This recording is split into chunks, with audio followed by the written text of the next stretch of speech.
आप देख रहे हैं अनहोनी। तो चलिए बढ़ते हैं आज की इस कहानी की ओर। मेरे दादाजी की अपनी जमींदारी थी और वो गांव में एक आलीशान कोठी में रहते थे। नौकर चाकरों से भरी उस हवेली में बहुत सारे फलों के बगीचे थे। सड़क से थोड़ा अंदर आने पर एक बड़ा सा सींग द्वार जिस पर दादाजी का नाम खुदा हुआ था।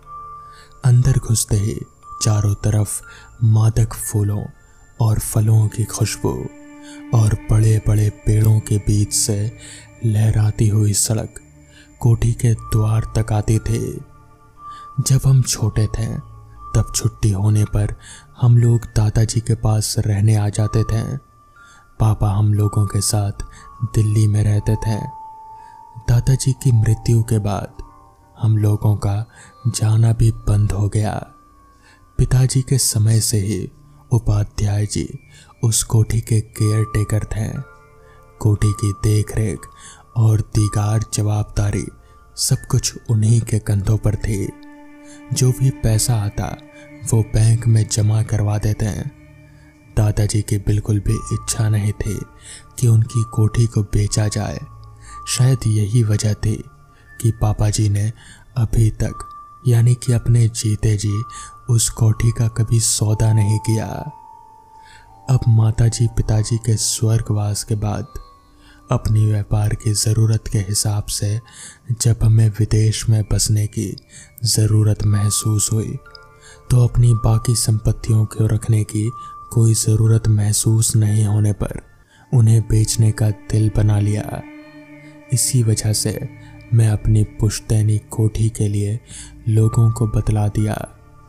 एक सेठ अपने फार्म हाउस के लिए उस संपत्ति को खरीदने में दिलचस्पी दिखाते ही एक हफ्ते बाद का समय तय कर उपाध्याय जी को खबर दे दी। यथा समय पर हम दोनों यानी कि मैं और मेरी पत्नी हम लोग गांव जा पहुंचे।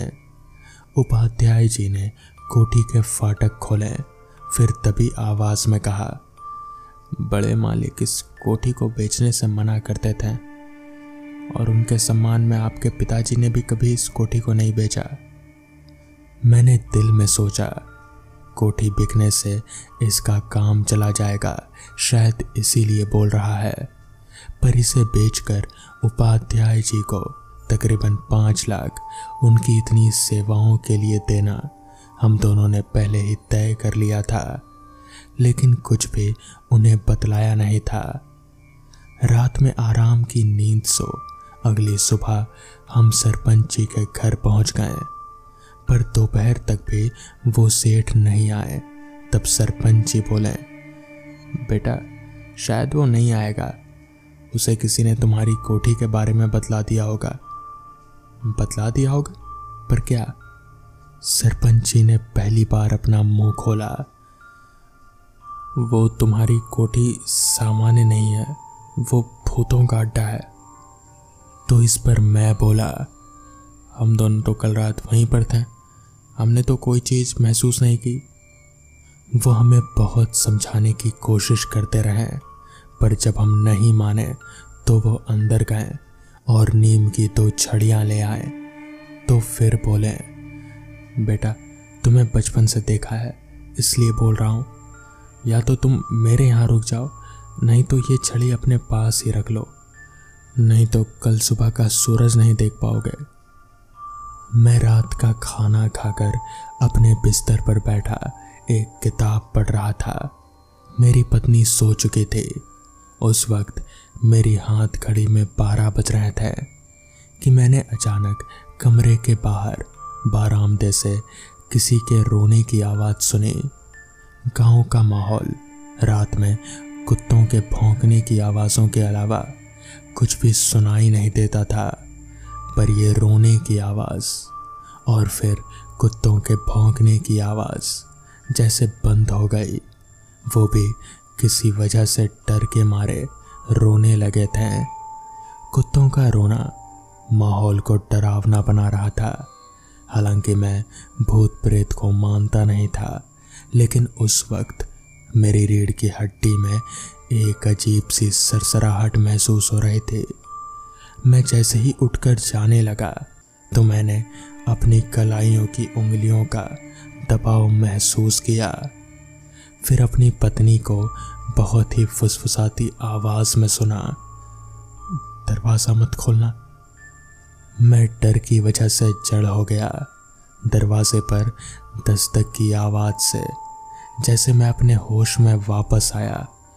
पहले दस्तक बहुत ही धीरे धीरे आ रहे थे, फिर उसकी तीव्रता बढ़ती गई और आखिर में लगने लगा कि जैसे दरवाज़ा टूट ही जाएगा। थोड़ी देर के बाद दस्तक बंद हो गई। हम दोनों अपने हाथ में सरपंच जी की दी हुई नीम की छड़ी लेकर धीरे से दरवाज़ा खोल कर निकले। तभी ऊपर से एक काली सी छाया मेरे ऊपर कूदी। मैं नीचे गिरा और उसने मेरी एड़ियों को अपने दांत में गड़ा दिया। मैं दर्द से बिलबिला उठा और पूरी जोर से चीखा।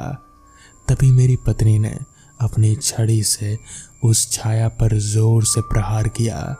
शायद उस छड़ी की वजह से वो छाया हमसे एकदम से दूर हो गई और फिर हवा में कहीं विलीन हो गई। अब हम कमरे के अंदर आए और दरवाज़ा बंद किया। सुबह तक दोनों ने किसी तरह हनुमान चालीसा का जप कर काटा। केयर टेकर के आते ही हमने अपना सामान लेकर सरपंच जी के घर पर शरण ले ली। उन्होंने गांव के डॉक्टर को बुलावा भेजा। मरहम पट्टी करवा कर बोले, बेटा मैं जानता था कि कुछ ऐसा ही होगा।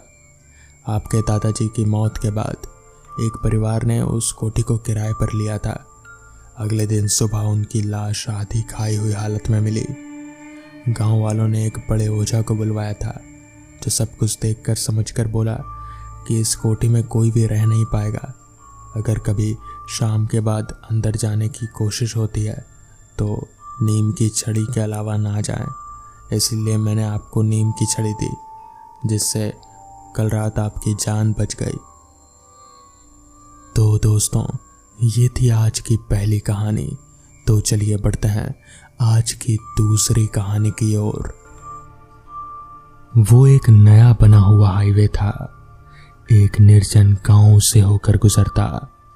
अभी वहां आवाजाही इतनी आम नहीं हुई थी। वैसे उसे बने हुए ज्यादा समय तो नहीं हुआ था, पर कुछ सड़क हादसे भी उसके खाते में दर्ज थे।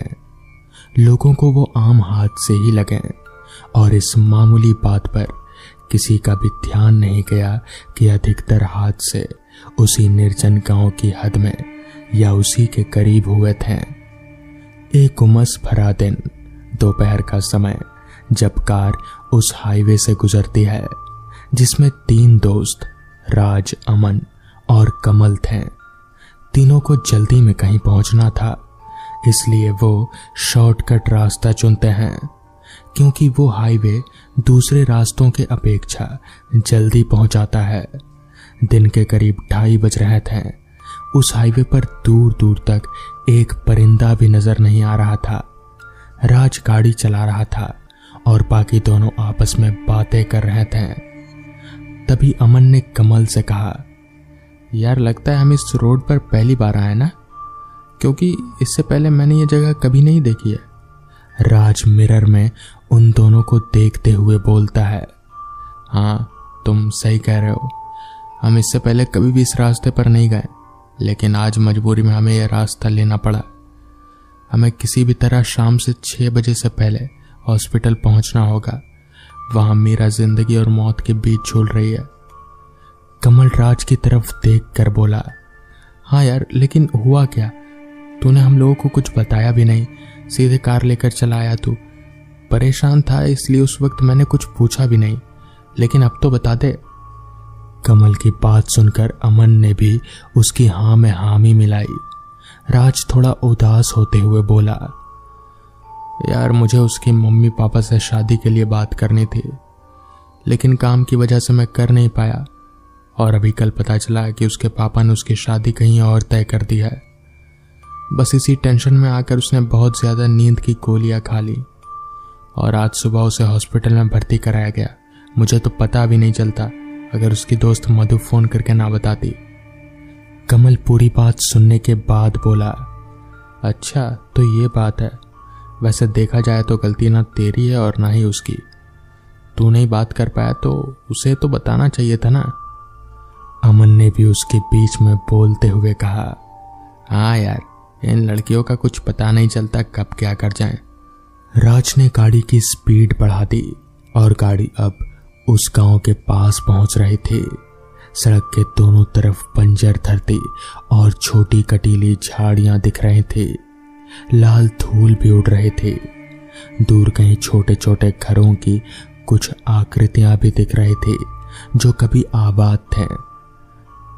यार 2 मिनट कार रोकना, हल्का हो लूं, अमन ने कहा।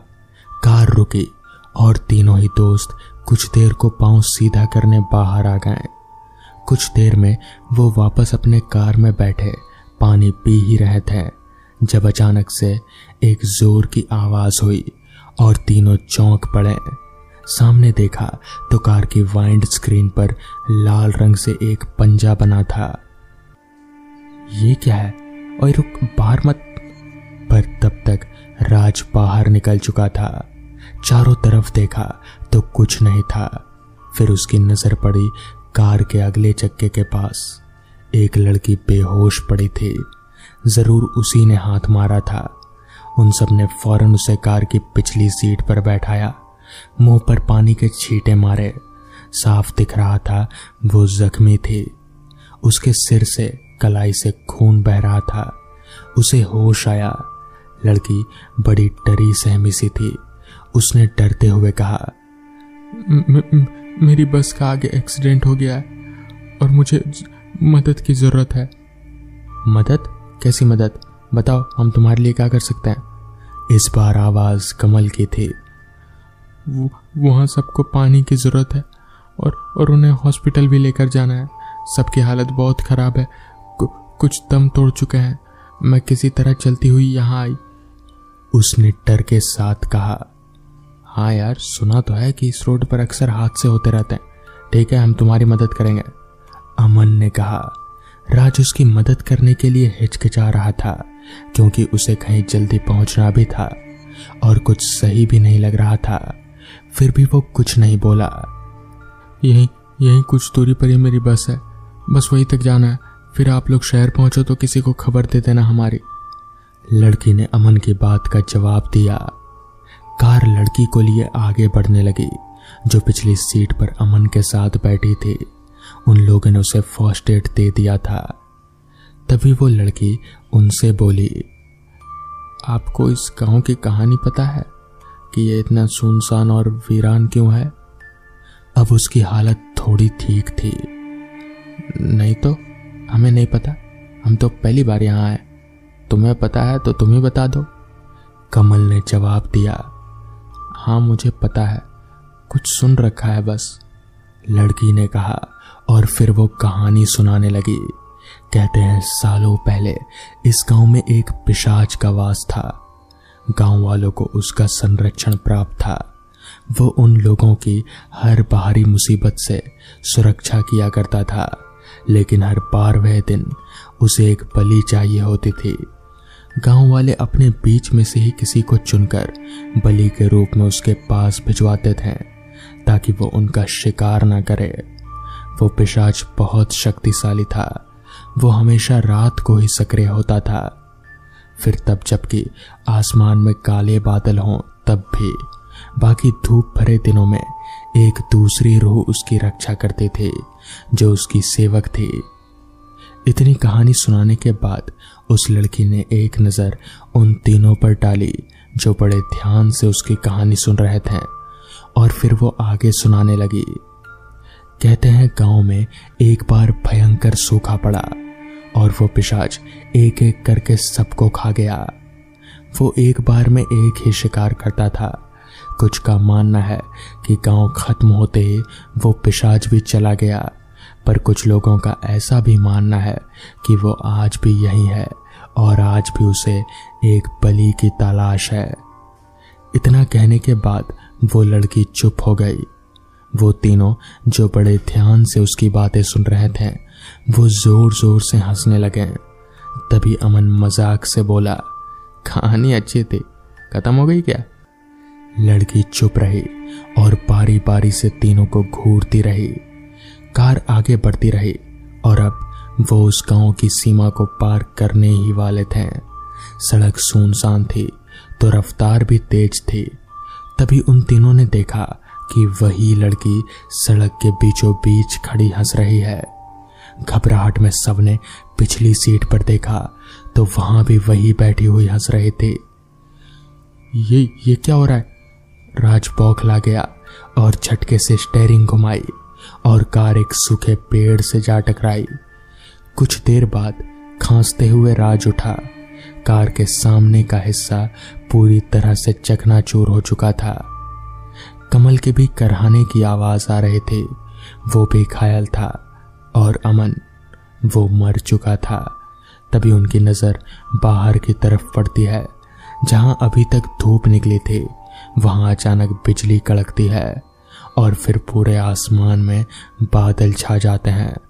वो दोनों लड़खड़ाते हुए कार से बाहर निकलते हैं और चारों तरफ देखते हैं कहीं से कोई मदद मिल जाए। यार वो लड़की क्या भला थी, वो तो गायब हो गई। कमल बोला, गोली मार उसको, मौसम खराब हो रहा है, कहाँ जाएंगे? और अमन तो।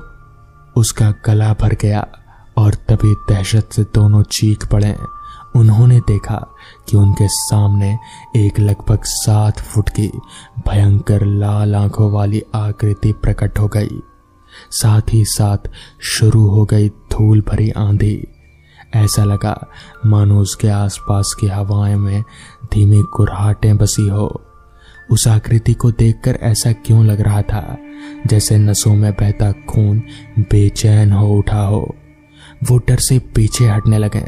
वो आकृति आगे बढ़ी और उसने अमन के मृत शरीर को खींच कर निकाल लिया।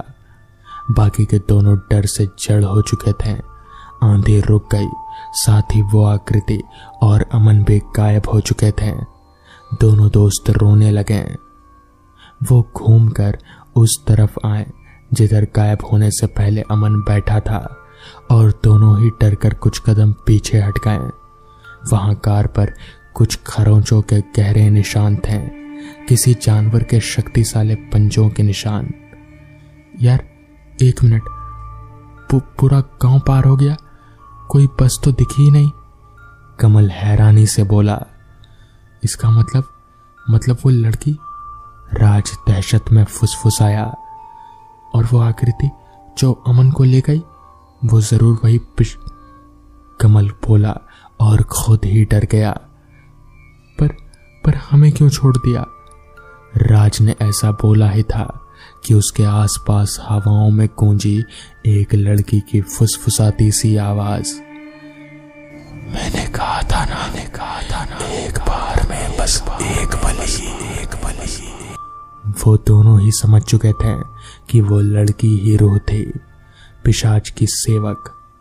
12 दिन बाद लोगों से भरी एक कार उसी हाईवे पर चली जा रहे थे। कुछ दूर आगे एक लड़की बैग थामे माइलस्टोन पर बैठी है और लिफ्ट मांगते हुए हाथ हिला रही है। तो दोस्तों, ये थी आज की पहली कहानी। तो चलिए बढ़ते हैं आज की दूसरी कहानी की ओर। रात के 3 बजे के करीब रोहित की आंख उसके कुत्ते के बार बार भौंकने से खुल जाती है। रोहित चिढ़ता हुआ, इस रॉकी को क्या हुआ, आज इतना जोर जोर से क्यों भौंक रहा है? इतना कहकर वो फिर से सोने की कोशिश करता है, लेकिन 5 मिनट के बाद फिर से दोबारा वो अपने कुत्ते के भौंकने से उठ जाता है। इस बार रॉकी कुछ ज्यादा ही चिल्ला रहा था। रोहित अपने कुत्ते रॉकी को उल्टा सीधा बोलते हुए दरवाजे तक आ जाता है कि तभी रॉकी का भौंकना उसकी कुर्राहट में बदल गया। रोहित को बड़ा अजीब लगा। अभी से क्या हुआ? इतना भौंक रहा था, गुर्रा क्यों रहा है? ऐसा क्या देख लिया इसने? रोहित हल्के से दरवाजे को खोलता है और फिर आगे की ओर बढ़ता है जिधर से रॉकी की आवाज आ रहे थे। अब रॉकी की आवाज आना बंद हो चुकी थी। रोहित टॉर्च की रोशनी से देखता हुआ आगे बढ़ रहा था कि तभी उसको एक पेड़ के पीछे, जो कि उसके घर के बगीचे में लगा हुआ था, वहां रॉकी के पूंछ जैसा कुछ दिखा। रोहित ने थोड़ा सा आगे बढ़कर जैसे ही उस तरफ टॉर्च की लाइट डाली, उसके बदन में एक ठंडी सी सिहरन दौड़ गई। उसका कलेजा मुंह को आ गया।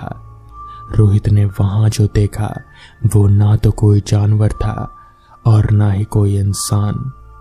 वो जो भी था वो रॉकी को भंबोड़ भंबोड़ कर खा रहा था। रोहित के टॉर्च की रोशनी जैसे ही उसके ऊपर पड़ी तो उसने रोहित की तरफ देखा। उसकी सुर्ख खून जैसी आंखों को देखकर रोहित वहीं जड़ हो गया और उसके मुंह से निकला, ये क्या भला है? वो जो भी था रॉकी को छोड़कर बगीचे के सामने बनी दीवार पर जा बैठा और रोहित को देखकर अपने मुंह पर अपनी जीभ फिराने लगा। रोहित ये सब देखकर इतना घबरा गया कि उसको कुछ ना सूझा। वो सीधा अपने घर के गेट की तरफ भागा। रोहित गेट तक पहुंच भी नहीं पाया, तब तक वो दरिंदा एक ही छलांग में उस दीवार से सीधा रोहित के सामने आकर रुका। रोहित कुछ करता उससे पहले ही उस दरिंदे ने अपने हाथ को सीधा कर रोहित के पेट में घुसेड़ दिया और उसकी अंतड़ियों को निकालकर बड़े आराम से चबाने लगा। अगली सुबह रोहित की लाश उसके बगीचे में ही मिली, मगर वो क्या था ये आज तक किसी को समझ नहीं आया। तो दोस्तों, ये थी आज की कहानियाँ। अगर आपको ये कहानियाँ पसंद आई हों तो वीडियो को लाइक और चैनल को सब्सक्राइब करना ना भूलें। तो मैं आपका दोस्त आर्यन जल्द ही मिलूंगा आपसे ऐसी ही नई कहानियों के साथ। तब तक के लिए अपना ख्याल रखें।